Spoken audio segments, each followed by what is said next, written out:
Good Midwest morning, everyone. This is Nicole. Your mobile blog is for toctown.com.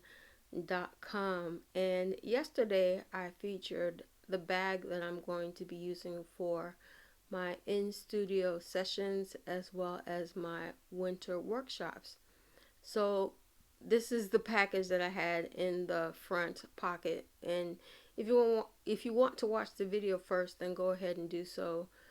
I'll leave the link up above as well as below so that you know what I'm talking about in reference to using just one bag to host all of your tools that you need to minister as well as demonstrate your techniques on what you're doing in your studio. So whether it's sewing, journaling, or even measuring a space for a new design project, then you have all your tools with you right in front of you. You're not looking all around, which takes up too much time, and I don't have to tell you, how frustrated you'll be when you don't find your tools when you're inspired and necessary to do so. Okay, so I found this tape measure with a keychain at my local hardware store. It was at the checkout, counter. So I knew I needed it. Number one, it's the color theme of my season. And it also includes a clip, but I don't wear belts and clip them on. I'll just drop it into my bag or, my purse that I'm going to the stores with or even visiting other studios. And if they want an accurate measurement of something that they're doing, then I have my tape tool right here. Let's see.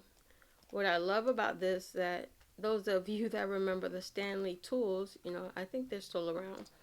But in any case, I love the fact that it's long enough for any, I guess regular desk that you may be using to measure your studio space with. It's not going to be gigantic. So you have enough space to measure out, and it also locks in place.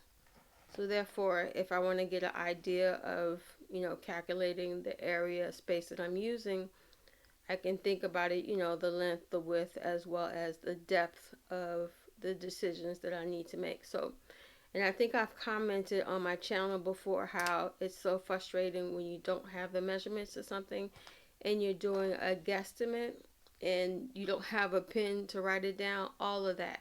This way, it's in my bag. I have my pen ready to write down my notes and as well as my paper, which brings me to my next point of, with everything that's going on from 2019 into 2020, for the holidays, I wanted to be prepped with all of my material that I needed, not only for the holidays, but also for my workshops that I'm hosting for the winter season. So more about that later on.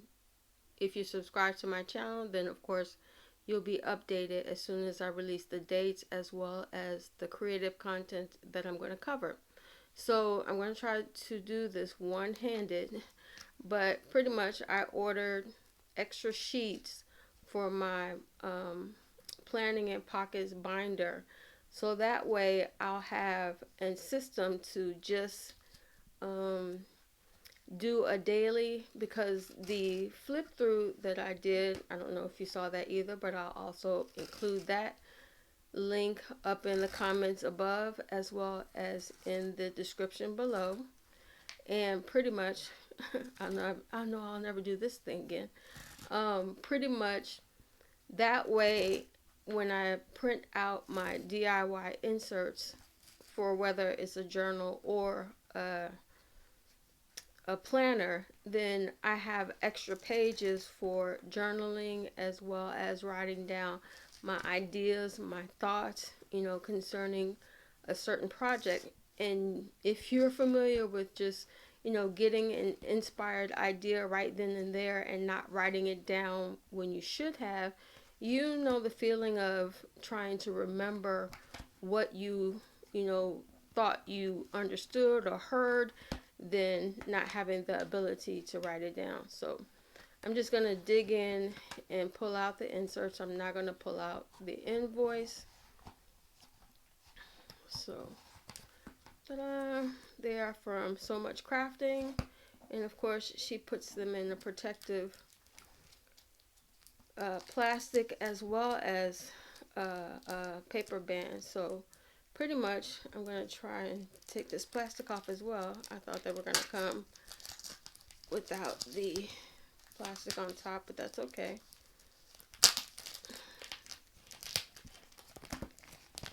Alright, so let me, and mind you, I'd packed this into my planner before I head out the door. You know, I wouldn't leave them to the last minute. Oh, there we go.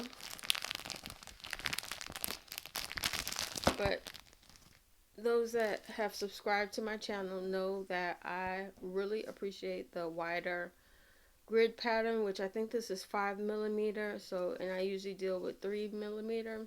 What I will do is tuck these into the side pocket of my planners. And as you can see, the paper is really thick. So this is a Pilot G2 pen with, I think, a 1 mm as opposed to a 0.7. So I really like how this flows on this paper, but you do have to wait a couple seconds or use an ink blotter in order to keep your pages clean. So I picked up 2 more packs. This should definitely last me for the next workshop into spring of 2021. So if you're looking for more tips, tools, and artisan admin techniques to take on the road with you, then go ahead and subscribe to my channel. And I think that's the update that I have for today. Make sure you have an accurate measuring tool, you know, if you want connected to whatever bag you have, or, you know, keys that you have for your studio. And also bring some pen and paper with you, even if you have just a simple thought, which you may think is simple at the time, but it may turn out to be more profound than what you have understood.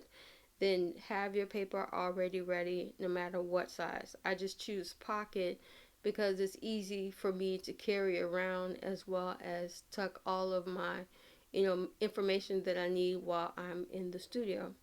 Alrighty, I hope that helped you out today. Please leave your comments, your personal tips, tools, and techniques that you use in order to run your studio, where you know writing pen to paper and on a platform or table is the easiest way for you to govern your studio.